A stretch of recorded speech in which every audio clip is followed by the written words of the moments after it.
सोच रहा था कि साइफर का एक मीटिंग मेरे ख्याल है कर लेते हैं। एक मीटिंग करते शाहमूद कुरैशी और फॉरेन सेक्रेटरी को शाहमूद कुरैशी कहेंगे कि वो लेटर पढ़ कर सुनाए, तो जो भी सुनाएंगे ना मेरे पास कॉपी और वो नहीं बदल दें, वो मैं मिनट्स में कर लूँगा कि फॉरेन मिनिस्टर ने यही चीज़ें सुना, फॉरेन सेक्रेटरी यही चीज़ सुना दी, फिर एनालिसिस अपनी मर्जी के मिनट्स में कर देंगे ताकि भी ऑफिस के रिकॉर्ड में मिनट करो। एनालिसिस ये होगा कि ये इनडायरेक्ट थ्रेट है अगेंस्ट डिप्लोमेटिक, वो है डिप्लोमेटिक लैंग्वेज में इसको थ्रेट कहते हैं। लेकिन मिनट्स तो फिर मेरे हाथ में है ना, वो तो जिस तरह वो करेंगे तो we will draft the minutes. कई दिन से लापता साबिक वजीर आजम के प्रिंसिपल सेक्रेटरी आजम खान ने साइफर से मुतालिक बयान अदालत में रिकॉर्ड करा दिया। कहा, चेयरमैन पीटीआई ने सियासी मकासद के लिए साइफर का ड्रामा रचाया, हकायक को छुपाकर झूठा और बेबुनियाद बयानिया बनाया। तहरीक अदब एतमाद से बचने और अपनी हुकूमत बचाने के लिए साइफर को बैरूनी साजिश का रंग दिया। साइफर को सोची समझी साजिश करार देते हुए आजम खान का कहना था कि चेयरमैन पीटीआई ने कहा, साइफर को गलत रंग देकर अवाम का बयानिया बदल देंगे। आजम खान के मुताबिक चेयरमैन पीटीआई ने इनसे साइफर 9 मार्च को लिया और बाद में गुम कर दिया। साइफर ड्रामे के जरिए अवाम में मुल्क की सलामती के इदारों के खिलाफ नफरत का बीज बोया। इनके मना करने के बावजूद चेयरमैन पीटीआई ने सीक्रेट मरासला जाती मफाद के लिए लहराया।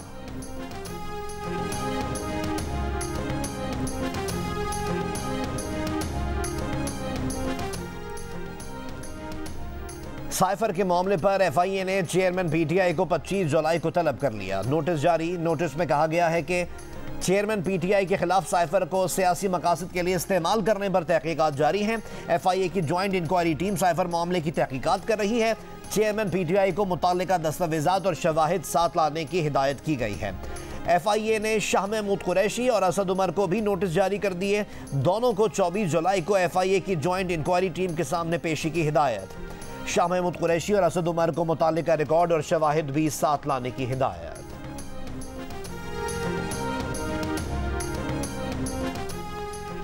एफआईए तहकीकात में ताउन ना किया तो चेयरमैन पीटीआई को इंक्वायरी के मरहले पर ही गिरफ्तार किया जा सकता है। वफाकी वजीर दाखिला राना सनाउल्लाह की जियो न्यूज़ के प्रोग्राम आज शाहजेब खानजादा के साथ में बातचीत। कहा, चेयरमैन पीटीआई को मुकदमा दर्ज करने के वक्त भी गिरफ्तार किया जा सकता है। वो पहले ही तस्दीक कर चुके हैं कि साइफर उनसे गुम हो चुका। अब एफआईए उनसे तहकीकात करके सिफारिश करेगी कि शवाहिद और चेयरमैन पीटीआई के बयान के बाद कौन शरीक जुर्म है और किस किस के खिलाफ जुर्म का मुकदमा दर्ज होना चाहिए। उन्होंने कहा कि साइफर ड्रामे के जुर्म में शाह महमूद कुरैशी पूरी तरह मुलव्विस है। एफआईए चेयरमैन पीटीआई से यह भी पूछेगी कि साइफर कहां गया।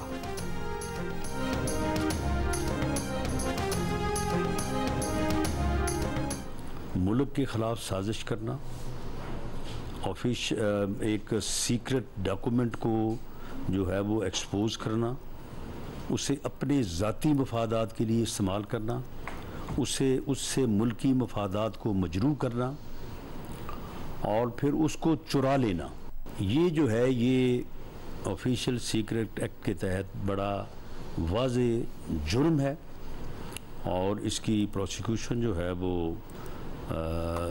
बिल्कुल होनी चाहिए। इनको उसमें इस मुकदमे में इस जुर्म में गिरफ्तार करके उनसे जो है ये बरामद नहीं किया जाता। चेयरमैन तहरीक इंसाफ के खिलाफ ऑफिशियल सीक्रेट एक्ट के तहत मुकदमा चलाने पर गौर। वफाकी वजीर दाखिला राना सनाउल्लाह ने कहा कि रियासत की मुद्दत में यह मुकदमा खुसूसी अदालत में भेजना चाहिए। तहरीक इंसाफ के चेयरमैन को गिरफ्तार करके उनके कब्जे से दस्तावेजात निकालना होंगी। चेयरमैन पीटीआई को अपने जुर्म का हिसाब देना होगा। आजम खान के बयान से पता चल चुका है कि असल मीर जाफर कौन है। शाह महमूद कुरैशी इस जुर्म में बराबर और पूरी तरह शरीक हैं। इससे पहले जियो न्यूज़ के प्रोग्राम जियो पाकिस्तान में राना सनाउल्लाह का कहना था कि जिन्होंने दिफाई तंसीबात पर हमले किए उनको इलेक्शन में हिस्सा लेते नहीं देख रहा। पीटीआई रहनुमा हम्माद अजहर का आजम खान के बयान की तहकीकात का मुतालबा। चीफ जस्टिस से भी साइफर मामले की तहकीकात का मुतालबा कर दिया। कहा, कौमी सलामती कमेटी के मिनट्स और प्रेस रिलीज को भी इंक्वायरी के लिए इस्तेमाल किया जाना चाहिए।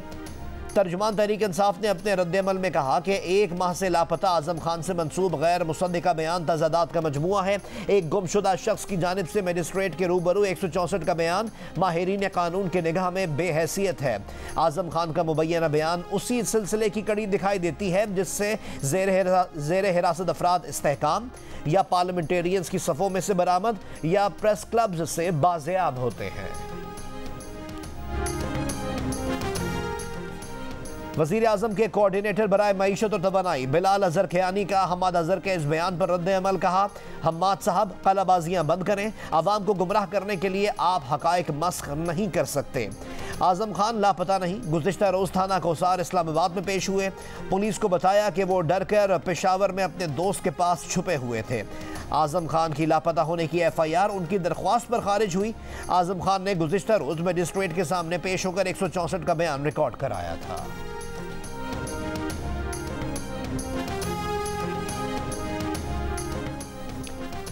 वफाकी वजीर शहरी रहमान ने आजम खान के बयान को चेयरमैन PTI के खिलाफ चार्जशीट करार दे दिया। कहा, पहले दिन से कह रहे हैं साइफर साबिक वजीर आजम की मनगढ़ंत साजिश है।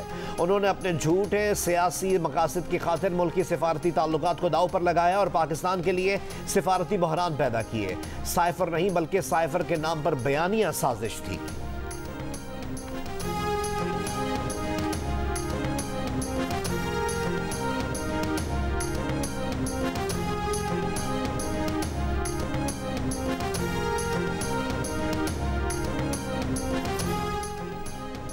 निगरान सेटअप के लिए मुशावरत का सिलसिला तेज। सरबरा JUIF मौलाना फजलुर रहमान से वफाकी वज़रा की मुलाकात। असम्बली की मुद्दत और निगरान सेटअप पर मुशावरत।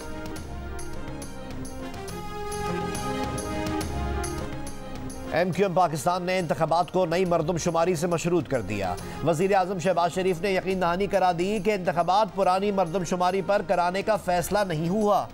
निगरान हुकूमत समेत तमाम अहम मामलात पर MQM से मुशावरत यकीनी बनाई जाएगी। MQM पाकिस्तान के वफ्द की वज़ीर आज़म शहबाज शरीफ से मुलाकात। वज़ीर आज़म ने निगरान हुकूमत और आम इंतखाबात से मुतालिक मुशावरती कमेटी बना दी। कमेटी के अरकान के लिए MQM से 3 नाम मांग लिए। कमेटी में नून लीग से अयाज सादिक, एहसन इकबाल और ख्वाजा साद रफीक शामिल।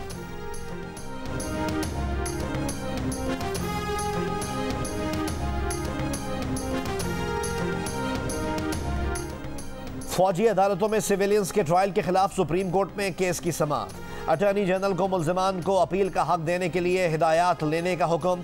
अटॉर्नी जनरल ने 9 मई के वाक़यात की तस्वीरी शवाहिद के साथ रिपोर्ट पेश कर दी। कहा, 9 मई को सोचे समझे मंसूबे के तहत फौजी तनसीबात पर हमले किए गए। जिन जराइम के तहत चार्ज लगाया गया ये आर्मी एक्ट में आते हैं। चीफ जस्टिस ऑफ पाकिस्तान ने रिमार्क्स दिए, उन्हें याद नहीं कि इस तरह के हमले कभी पहले फौजी तनसीबात पर हुए हों। बिलाशुबा 9 मई को होने वाले हमले संगीन नौइयत के हैं। गिरफ्तार अफराद ट्रायल में जाने को तैयार हैं, लेकिन ट्रायल मुनसिफाना होना चाहिए।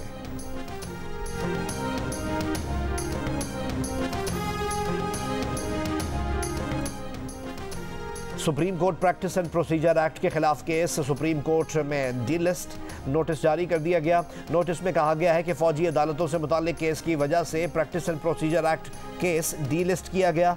Supreme court practice and procedure act के खिलाफ केस की समाअत जुमे को होना थी। फौजी अदालतों में सिविलियंस के ट्रायल के खिलाफ केस भी जुमे तक मुलतवी किया गया है।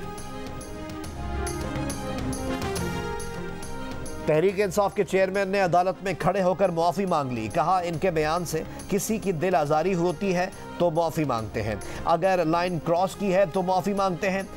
खातून जज को धमकी के केस में चेयरमैन PTI ने अदालत को बताया कि जोश खिताबत में कानूनी कार्रवाई करने का कहा। उन्होंने जो कहा उस पर जज साहिबा से मुआफ़ी भी मांगने गए थे। चेयरमैन PTI की अबूरी जमानत में 24 जुलाई तक तौसील।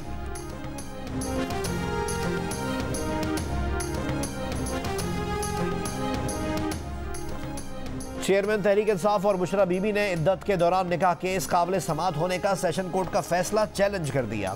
इस्लामाबाद हाई कोर्ट में दायर दरख्वास्त में यह कहा गया है कि चेयरमैन PTI और बुशरा बीबी के खिलाफ शिकायत काबिल समाअत नहीं। चेयरमैन PTI और बुशरा बीबी कानूनी तौर पर रिश्ता इज़्दिवाज में मुंसलिक हैं। सेशन कोर्ट ने इद्दत के दौरान निकाह का केस काबिल समाअत करार देते हुए आज चेयरमैन PTI को तलब कर रखा है।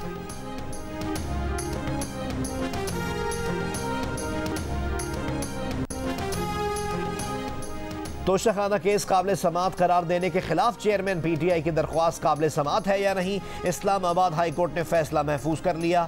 चीफ जस्टिस के पूछने पर बताया गया कि ट्रायल कोर्ट में केस समाअत के लिए जुमेरात को मुकर्रर है।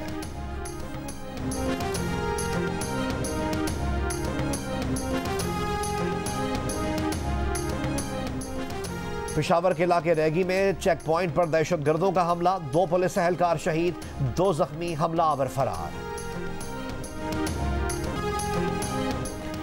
रावलपिंडी इस्लामाबाद में तेज बारिश के बायस होने वाले हादसात में 13 जानें चली गईं। गोलड़ा के करीब दीवार गिरने से तामीराती मंसूबे पर काम करने वाले 12 मजदूर जाँ बहक, 4 को जिंदा निकाल लिया गया। मजदूर 11 फीट ऊंची और 100 फीट तवील दीवार के साथ खैमों में रह रहे थे। मोहम्मदी टाउन में दीवार गिरने से एक बच्ची चल बसी।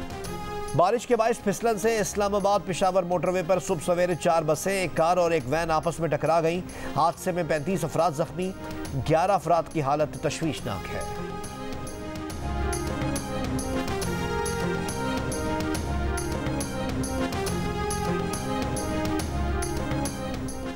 द्यामर में ग्लेशियर पिघलने से रायकोट मठाटा नाले में तोगयानी।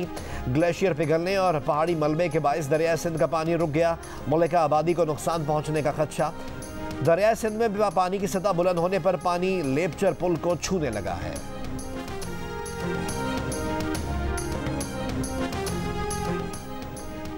कर्ज के जाल में फंसाने वाली गैर कानूनी ऑनलाइन कंपनीज का खुला खाता बंद। गैर बैंकारी कंपनी को प्ले स्टोर में सिर्फ एक ऐप लॉन्च करने की इजाजत होगी। पाकिस्तानी सार्फिन के लिए डिक्लेरेशन फॉर्म भरना पड़ेगा। SECP से मंजूरी का सबूत भी देना होगा। गूगल ने नई शराइत आयद कर दी।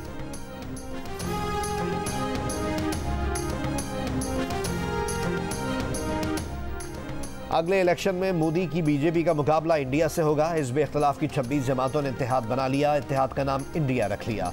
इलेक्शन 2024 में होंगे। 26 जमाती इत्तेहाद का नाम Indian national development inclusive alliance यानी इंडिया रखा गया है। इस इत्तेहाद का नारा है जीतेगा भारत। कांग्रेस के रहनुमा राहुल गांधी का कहना है कि 2024 के इंतखाबात मोदी बामुकाबला इंडिया होंगे, जिसमें इंडिया मैदान मार लेगा।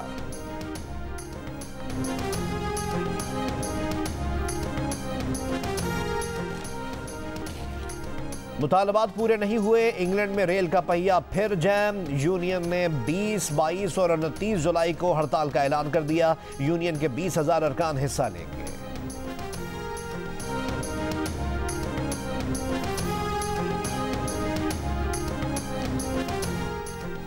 फ्रांस में पुलिस के हाथों नौजवान के कत्ल के खिलाफ मुजाहिरों में गिरफ्तार 700 से ज्यादा मुजाहिरीन को जेल भेज दिया गया। 600 अफराद को पहले ही सजा सुनाई जा चुकी है। 27 जून को फ्रांस में पुलिस के हाथों 17 साल नौजवान के कत्ल के खिलाफ 4 रोज तक पुरतशद्दुद मुजाहिरे हुए थे। 3000 से ज्यादा अफराद को गिरफ्तार किया गया था।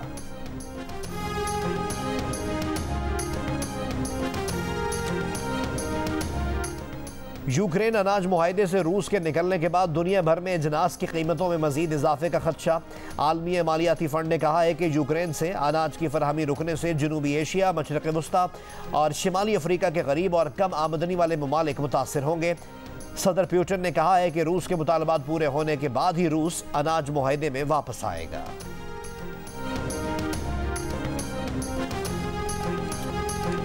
गाल टेस्ट में श्रीलंका के बैटर्स पाकिस्तानी स्पिनर्स के जाल में फंस गए। घूमती गेंदों ने श्रीलंका की दूसरी इनिंग्स 279 रन पर समेट दी। नोमान अली और अबरार ने 3-3 शिकार किए। सलमान आगा ने 2 बल्लेबाजों को पवेलियन का रास्ता दिखाया। शाहीन आफरीदी ने 2 विकेटें अपने नाम की। धनंजय डिसिल्वा एक बार फिर टिक गए। 82 रन की इनिंग्स खेल गए। ग्रीन कैप्स को जीत के लिए 131 रन का हदफ मिला। चौथे दिन के अख्तिताम पर पाकिस्तान को 83 रन दरकार, 7 विकेटें बाकी।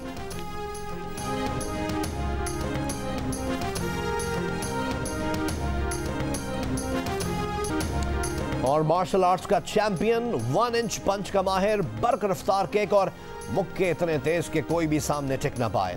हॉलीवुड एक्शन फिल्म्स में नई जिद्दत लाने वाले अदाकार ब्रूस ली को मद्दाहों से बिछड़े 50 बरस मुकम्मल हो गए। ब्रूस ली ने फिस्ट ऑफ फ्यूरी और the way of the dragon जैसी फिल्मों में कमाल अदाकारी और मार्शल आर्ट्स के फन से दुनिया को हैरान किया। महज 32 बरस की जिंदगी में शोहरत की बुलंदियों को छूने वाले ब्रूस ली मद्दाहों के दिलों में आज भी जिंदा।